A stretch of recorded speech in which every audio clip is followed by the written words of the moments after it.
Wars changed lives and created a global family.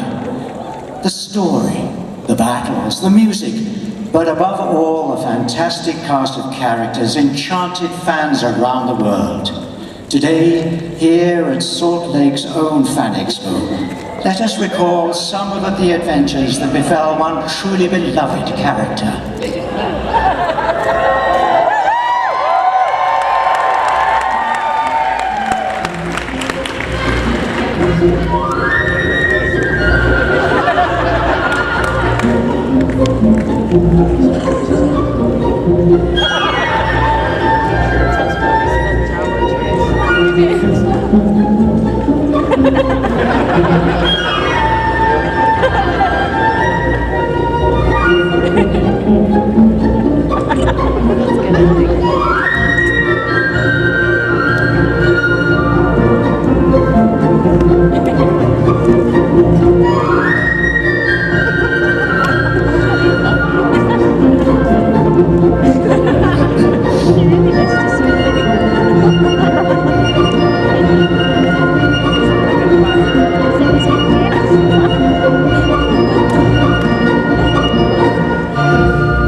And Ewoks everywhere. Please welcome the man inside seats review. Yes, Anthony Daniels.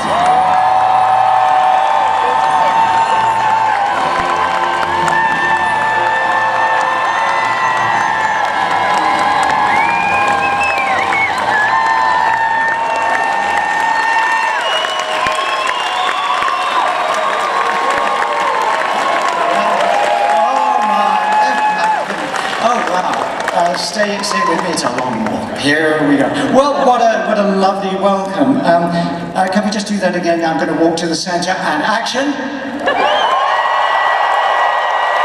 you so much. Lovely. Thank you so much. Oh, look at you.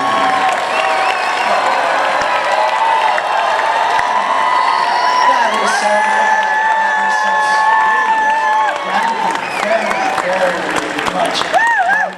There we go. Thank you. You can sit down now. That was such a night. Well, because I was a little confused.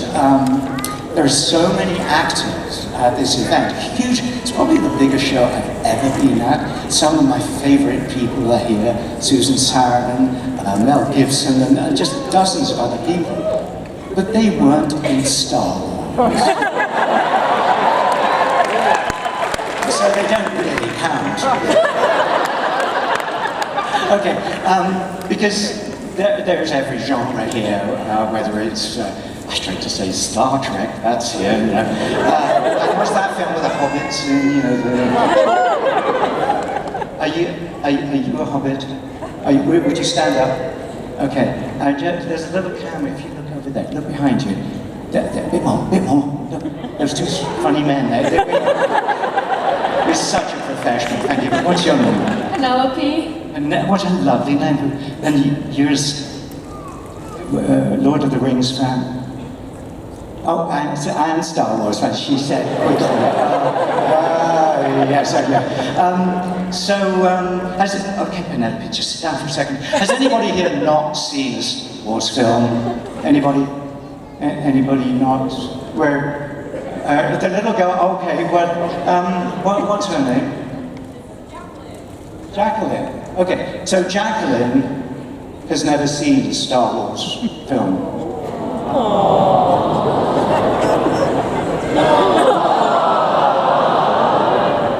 Why not? Why hasn't Jacqueline seen? Where's Mum? Yeah, Mum, come here. Why hasn't Jacqueline seen? I mean, I'm going to ask Jacqueline. Hi, Jacqueline. Look, can you say hi? Okay. Why hasn't Jacqueline seen? Because she's how old? She just turned 2. There's time. Why haven't you? What's your name? She has seen the animated Jedi. Oh, here we go. Excuses. Now I'm part of the I lied. I lied just to get Antenna's attention. I hate that. Okay, well, there is Jacqueline, who's 2 years old. How would you explain Star Wars to her? What is Star Wars about? Star Wars is American mythology at the end of the day. It's what? American mythology.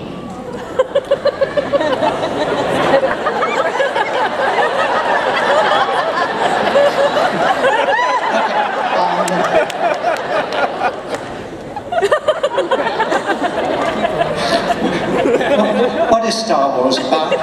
Star Wars is about C-3PO.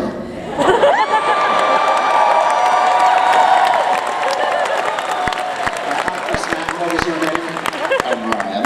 You're Ryan. Ryan, of course, has gone straight to the nitty-gritty. Straight to the point.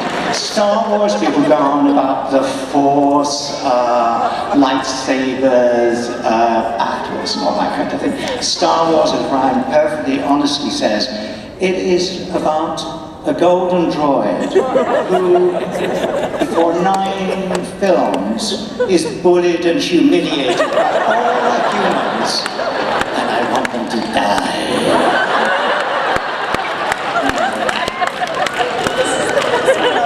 Okay, so here's the thing. Normally, of course, I would have a counterpart R2-D2 or beloved BB-8, but they're not here today, so you need to be my counterpart. Now, I want you to take this opportunity. There is a person here in the room who has been in all 9 films of the saga.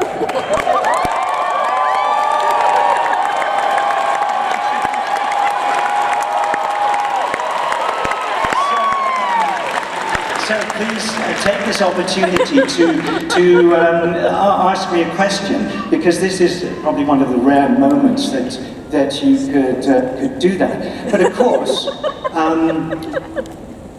one of the ways of answering the question is if you so buy my book.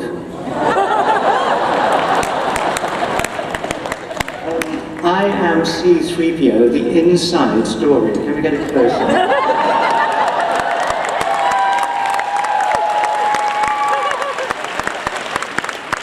In this book, I tell you all the secrets of Star Wars, what it was like to be in all of those films. So, there you are. It's also available on Audible and on CD, so if you can't be bothered to read, although there are pictures in the book, you can read the pictures. Okay. Who would like to ask a question in the time that we have together? Yes, over here. Would you like to come, just walk forward here a bit? Oh, look at you. What is the, look at this big hand for dressing up. What is your name? Susie. Susie, I'm just going to move you slightly this way because we're standing in front of a speaker and it makes nasty noises. Okay, you're not going to make nasty noises. What are you going to ask me? If Disney were to make a C-3PO TV show, would you be interested in doing that? I think Disney have had an effect on Star Wars. They've got enough.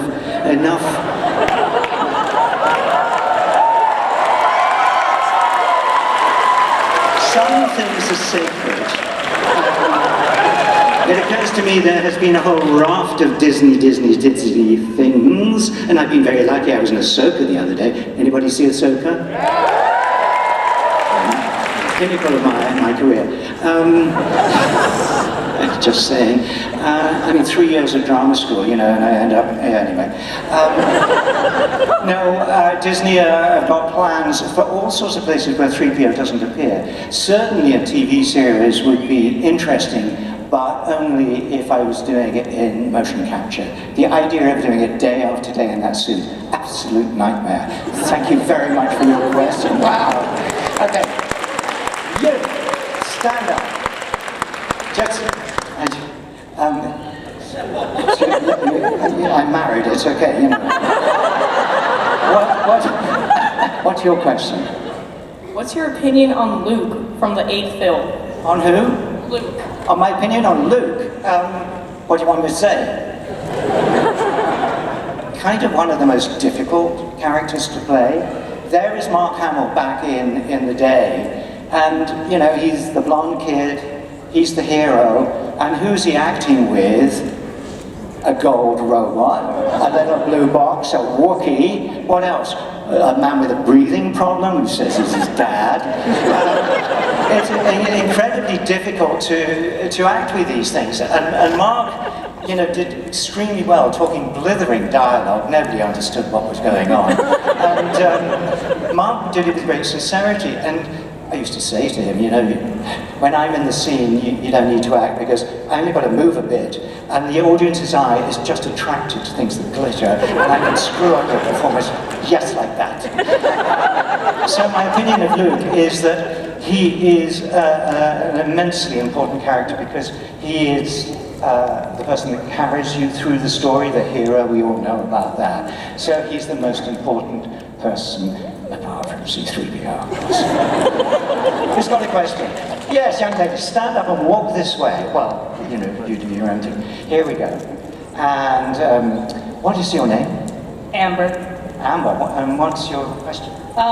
When you were first cast as this character, what were your thoughts about this character in general, and did you ever imagine it would?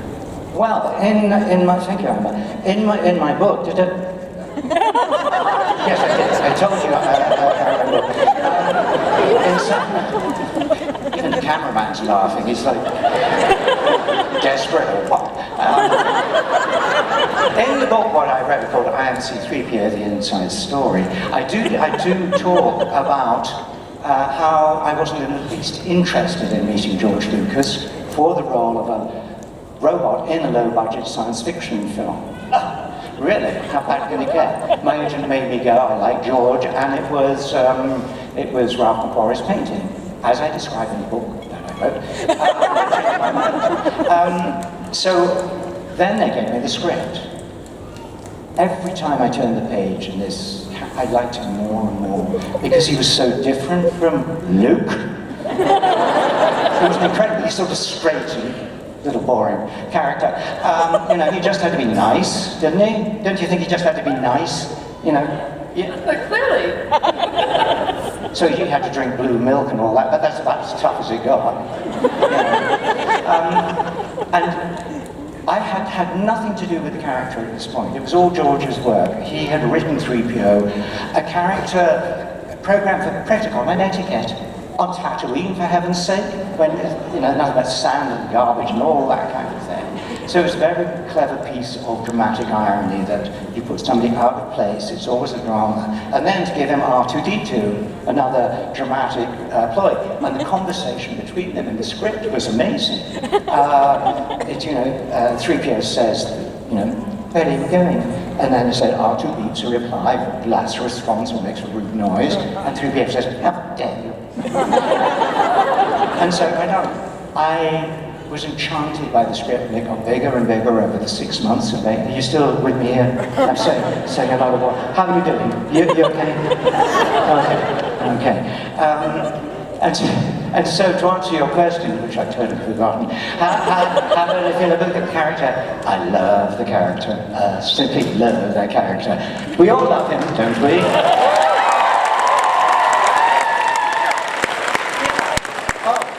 Wrong movie. Okay. Oh, yeah. Wrong movie. No, what are you? What have you come as? I mimic you. What? Mimic you. And That's not Star Wars. You're Jack. Okay, who's the real Star Wars? What's your question? I want to know, were there any 3PO costumes that were comfortable? Nope.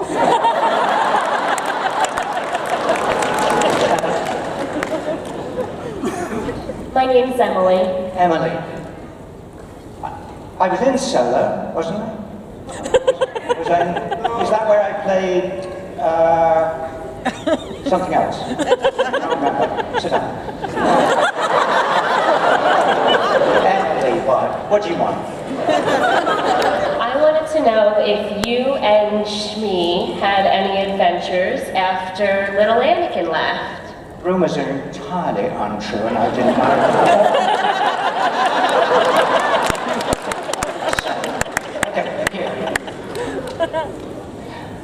Yes. Oh, come here. Come and stand. Princess Leia rides again. Right, look at you. What's your name? Kayleen. What? Kayleen. Kayleen. Okay, what's your question, Kayleen? Did you create what C-3PO likes? Did I create what C-3PO writes? You mean the things he said, what? Likes? What he likes? I don't know what he likes. He likes people who are well-behaved and well-mannered, who speak very clearly, and don't annoy him on public transport, aeroplanes, airports. Okay.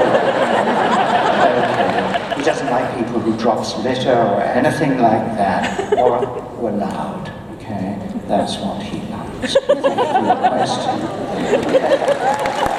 Okay, now stand up. Stand up and read this. Sue, what's your name? My name's Boston. What's your question? My question is, out of all the movies that you've done, what was your favorite? Very good question. Thank you, Boston. Excellent question. Curiously, okay, let's do a little thing. Favorites. Yeah. What is your favorite? Episode 1.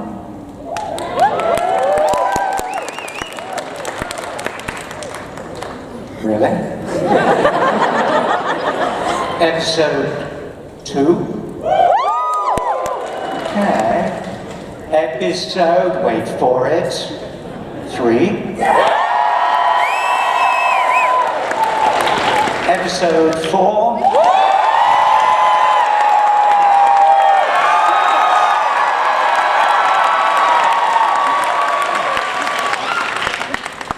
Seven. 8. 9.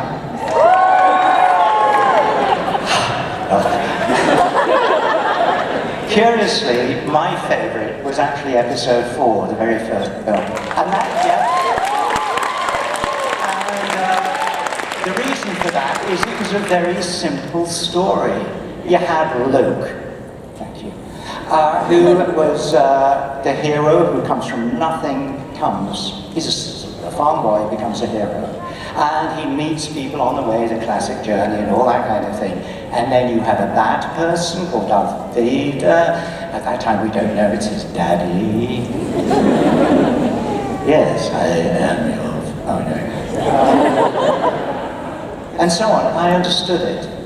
My favorite film to make was the last one, The Rise of Skywalker. I had such fun with the new cast, particularly Oscar Isaac, who had a similar approach. Yeah, Oscar Isaac, truly one of the best actors to be in a Star Wars movie. And he had such a good relationship, or bad relationship, with 3PO, that he persecuted him on an hourly basis, even worse than Han Solo. And I just was giggling inside the costume as Oscar annoyed me. It was huge fun. The film didn't kind of work out like I thought it might, but nevertheless, it's part of the saga, so yes, stuck with it. Yes, what's your question? Stand up and just look the other way so your mother can, you can wave at your mother, okay? What's your name? Mathis. Pardon? Mathis. Mathis, unusual name. Anthony, hello Mathis. Ah, you're wearing an R2-D2 shirt.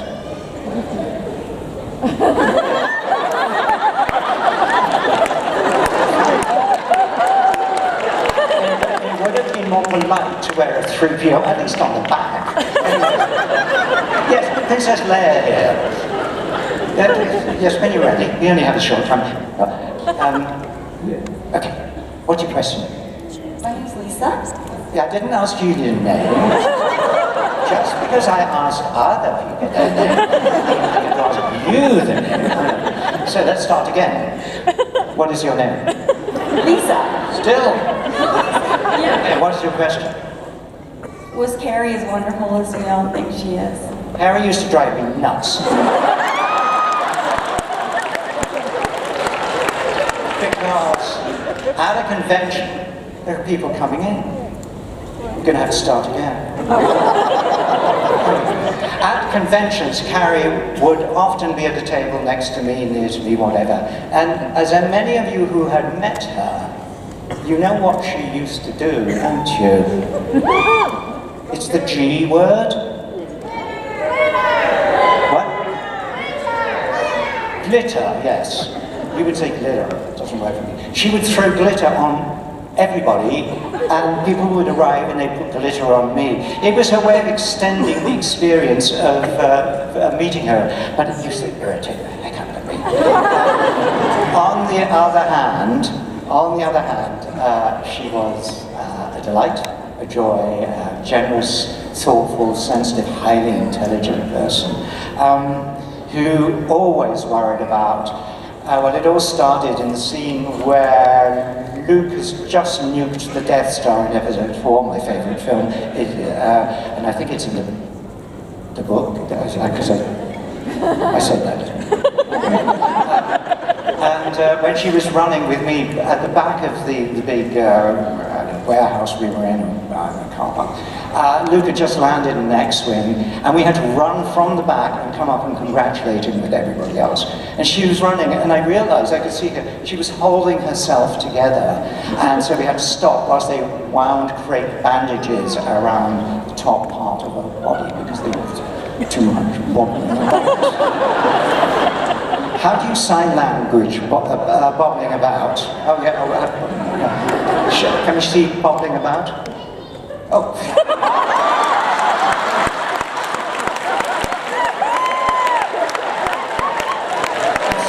I'm not sure we got that on camera. Can we do a retake? Can you just there's a camera there. Can you just look at that camera and show me bobbling about in sign language?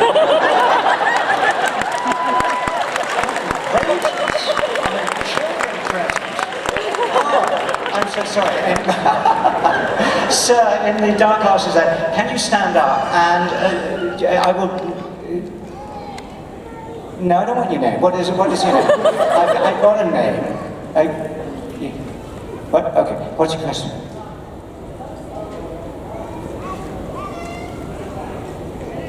Besides Star Wars, what is some of the best acting I've ever done? I've never done any good acting. It's like, the best acting you got is 3PO. Something something clicked with him and me, and in fact he clicks with a lot of people. So best acting, I don't know, you'd have to ask somebody who's seen me on television or on stage or whatever. I will say, as I do in the book, yes, I wrote a book, deal with it.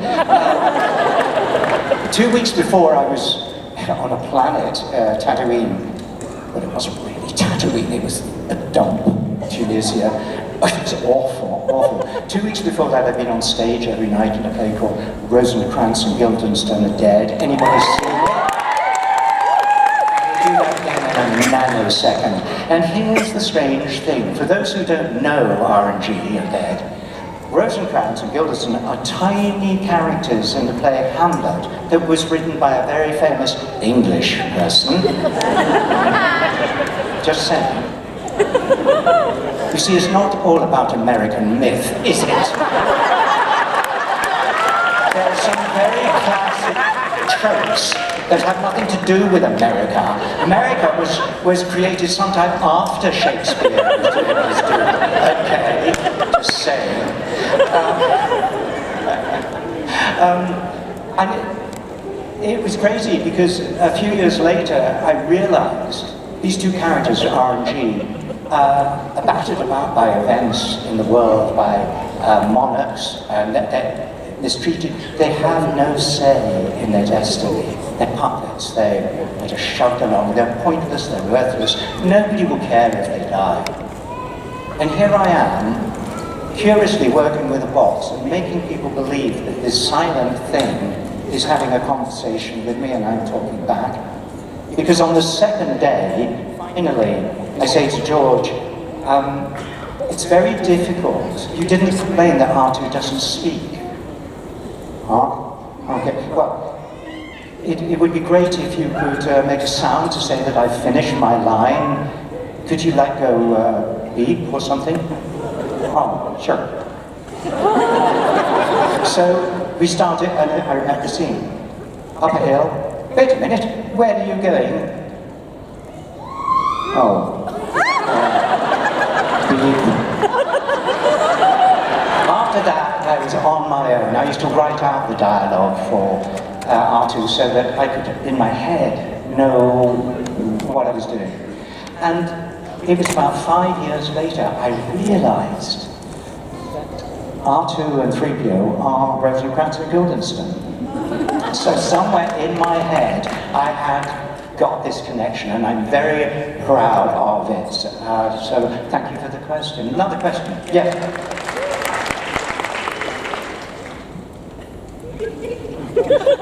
I'm also keen for common. Do you ever have dreams about living on the Ewok world? Do I ever have dreams about the Ewoks? Are you kidding? Every day was a nightmare.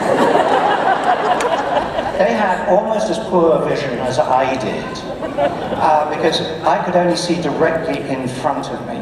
So that anything to the side, like a blinkered horse, I could bump into it and die and kill somebody, whatever. And they, of course, had those dreadful dead eyes. Have you ever looked at an Ewok in the face? It's scary.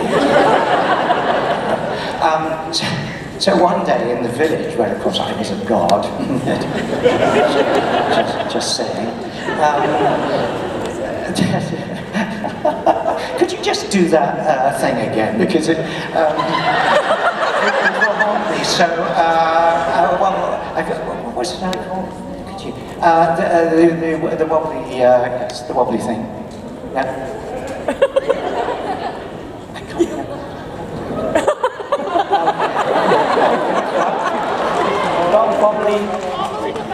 The bobbly thing. Here we go. Bobbly. Yeah.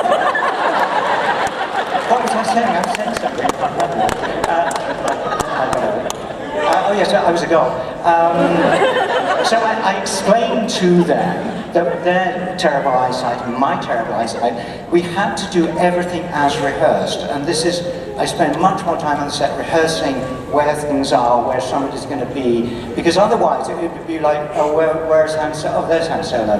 We all work on about 170 degrees peripheral vision. I had like 20, so I had to know that he was there. I had to know R2's down here, and often, one of the reasons I pat him frequently is say, yeah, you're there, right? Okay. So I explained to the Ewoks that they must do as rehearsed. They're all running around, and they're all going, yeah, okay, yeah, we got that. And of course, on action, I step forward, and one of them gets up, got out of position, got trampled. Yeah. We had spares, it was fine. Okay, would you stand up here? Yeah, oh, what is your question? Hang on, I'm just gonna... I'm gonna talk. Hold on, sorry, we're making sure I'm in the right spot, because these guys are deaf, so they need to see me too. So, from the first episode all the way to number 6, I've noticed that the technology obviously has changed a lot with CGI. How did you feel that impacted your ability to act, knowing that CGI was going to be part of the film process from the beginning where there wasn't any technology? That is a very good question, because of course in all the 9 movies, wait for the applause, in all the 9 movies that I was in,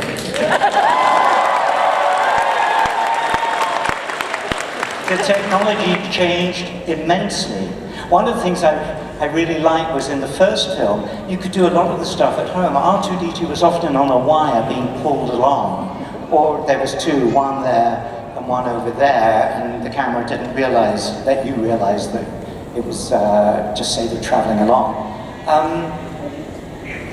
Then, of course, in the prequels, by then CG had been invented big time, and green screen.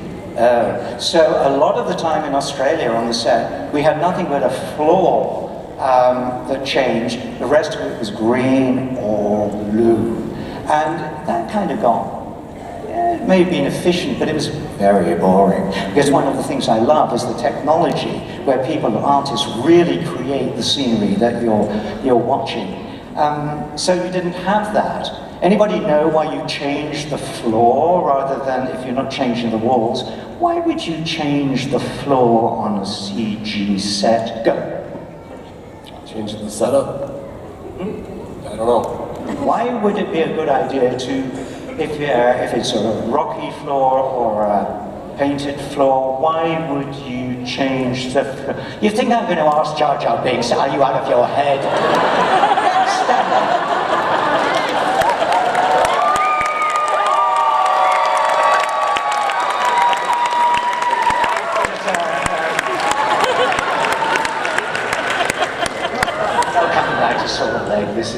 This is terrible. Okay, Jar Jar. Why would you change the floor? Shadows? Very close, but no cigar. What?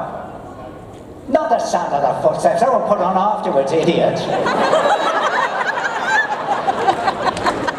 One of the funny things you don't realize about 3PO, when I walk along, I am making the most awful noise. Like, everything is clanking. The shoes are clanking into the cars, which are clanking, the thighs, the waist, everything's clanking. My arms clank, the head. All those sounds are coming up into my head. It's awful. It stops me hearing what people are saying, but I've read the script, quite good that way. So I know what you were meant to say. Hopefully you would say it, and that's fine. So what happened after Ben Burt again, who won an Oscar for all of this, what he did was have somebody, every time 3PO moved, this, I think it was a lady, would have a machine that went bzz, bzz, bzz, bzz, bzz, bzz, bzz, bzz, bzz. So you watch the film, and every time 3PO moves an arm, another servo motor, turning his head, and it gives an added credibility to the machinery of 3PO, because he is indeed a machine, even though he's the most wonderful, wonderful, sensitive creature. So to say footsteps is utterly ridiculous.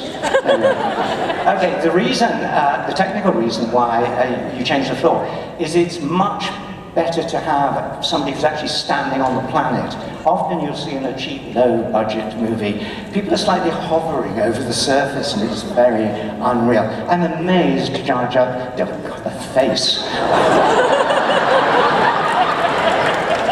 I dream of Ewoks. I dream of Jar Jar.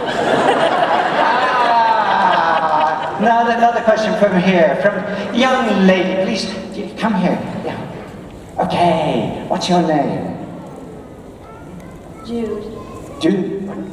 Jude. Jude. Actually, what's your question, Jude? What was your favorite scene that you did? What was the favorite scene I did? This fantastic question. Possibly. You remember how evil, well, how unkind Han Solo was to 3PO? Yes? Yeah. Impossible, man. Well, there is the scene where he's hanging over a fire in the Ewok village, and he's hanging over the flames, and all the Ewoks are mumbling away. And Han Solo sort of says to 3PO, what are they saying, 3PO? And then 3PO says, well, it appears, Captain Solo, that you are to be the main course at a banquet given in my honor.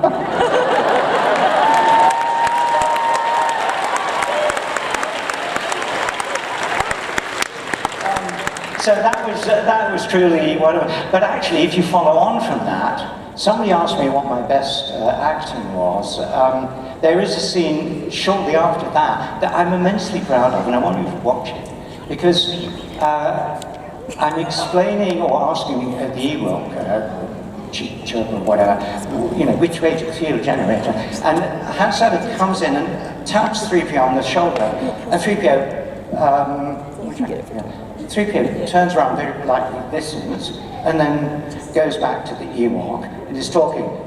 Solo does it again. 3PO listens politely, turns back, and Solo does it again. And at that point, 3PO whips his head round and the hatred and anger and fury is writ large, and his face doesn't change, but the intent from the inside does. Harrison Ford reeled back in horror. It was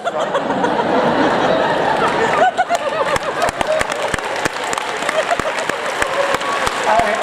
Okay, it's very hard for you. Somebody who had a question in the middle here.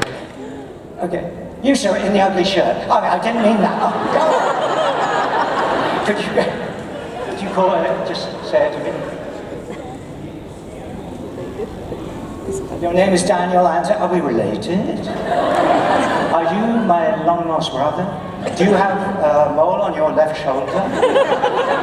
Okay, I'll see you afterwards. Yeah, go on.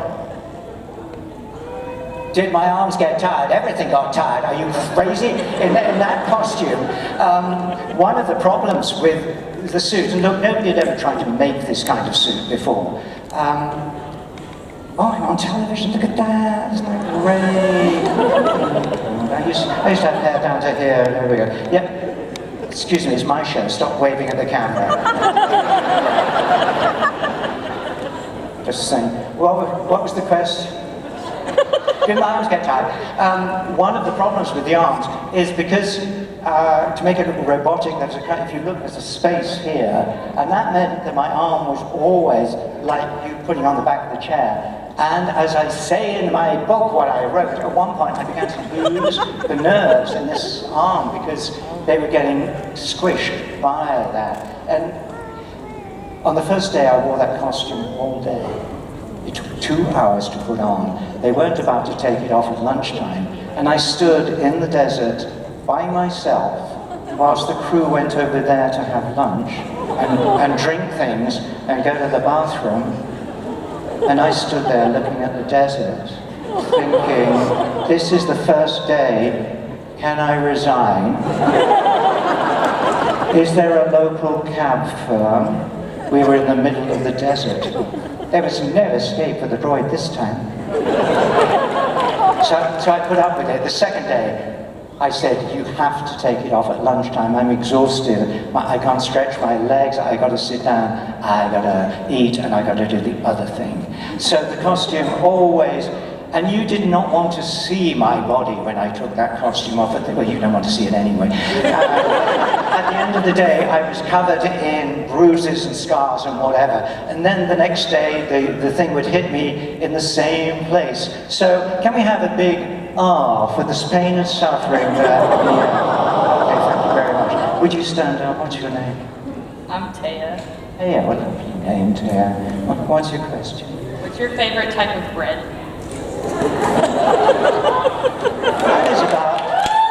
That is about as interesting as what color is your lightsaber? I don't give a damn. Okay. People say biscuit. What kind of biscuit? Please. I'm 78 years old. I got no time to answer dumb questions like what kind of biscuit I like. On the other hand, sourdough.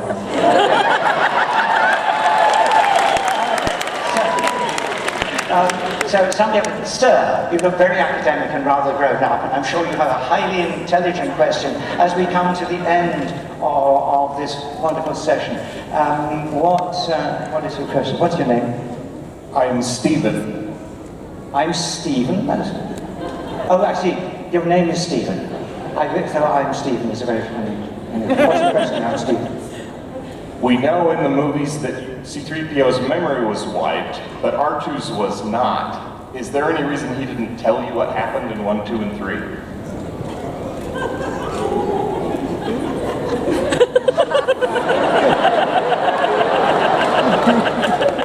I can't remember.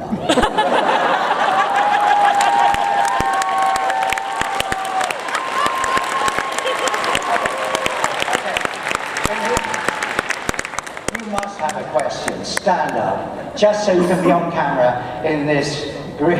What's your name? Rachel. Rachel, that's a really ordinary name for somebody as... do you have a theatrical name? No, are you a Twilight or Twilight? Twilight. Twilight? Tell how often I watch these movies. So, Twilight, Rachel? have a question? I just wanted you to stand up so you could look how you look on screen in green. A fine example of green screen. Get it?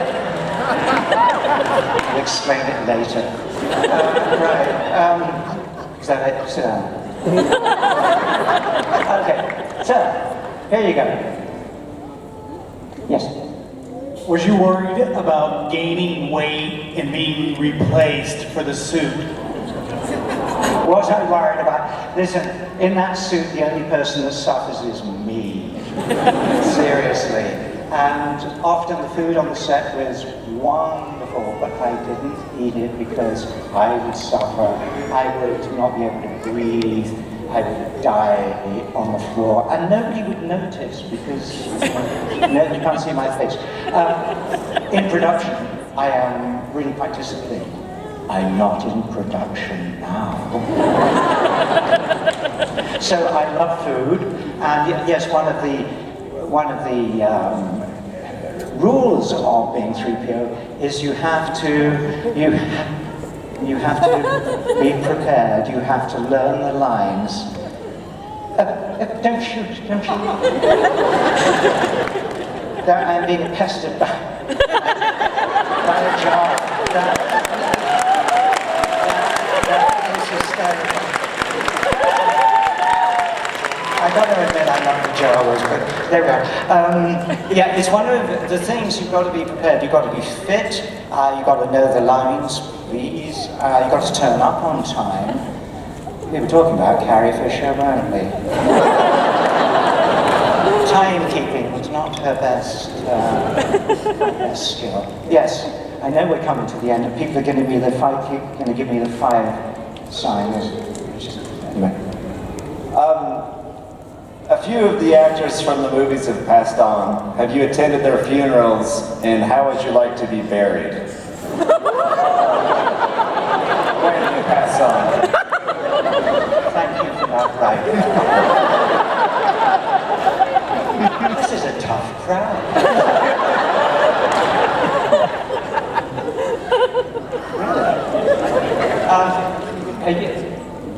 I'm going to say briefly whilst I stand here, quite seriously, one of the loveliest people who worked on the movie, and I never met him on the set, but I met him in other places, was, of course, James L. Jones. Thank you.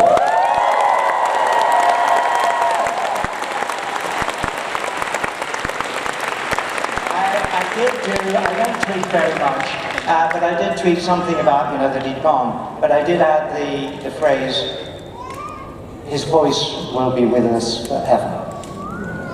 And that's what I think. Every time you see a Star Wars film, that voice is there.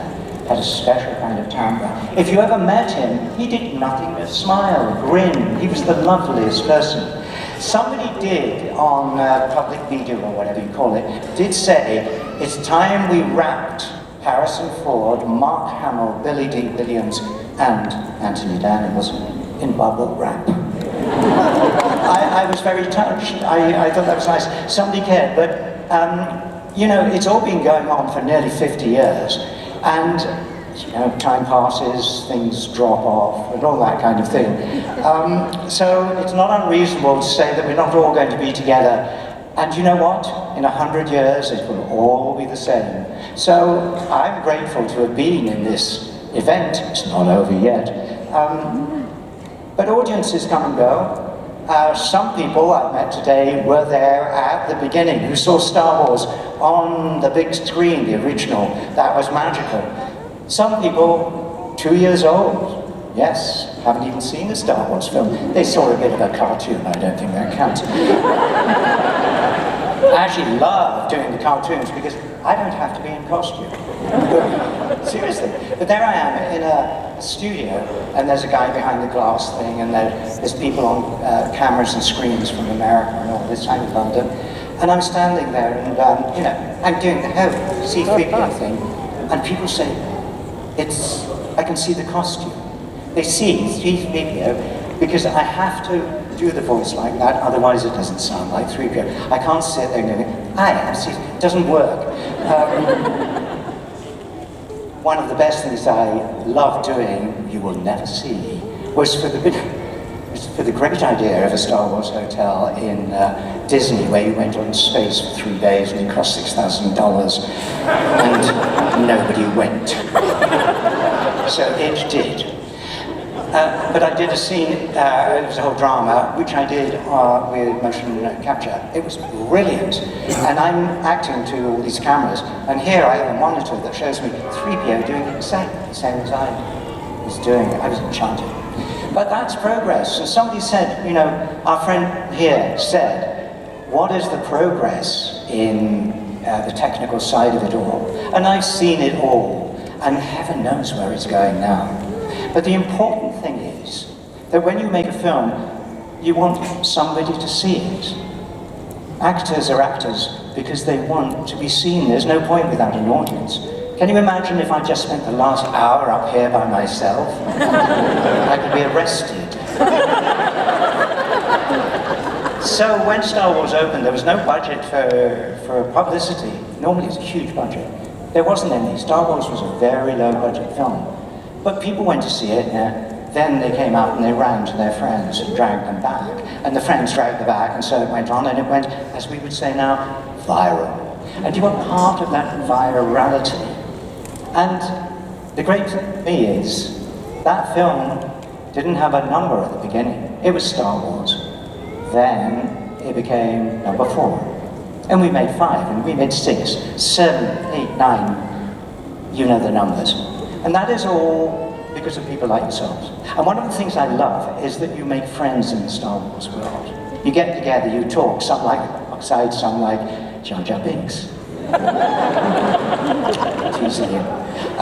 There's something in it for everybody, whether it's the scenery, the music, the thoughts, the emotions, the morals of it all. There's something for everybody.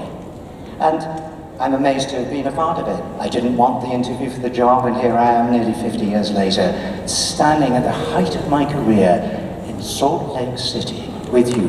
And right now, I'm going to leave you. I'm going to take one last look at my friends.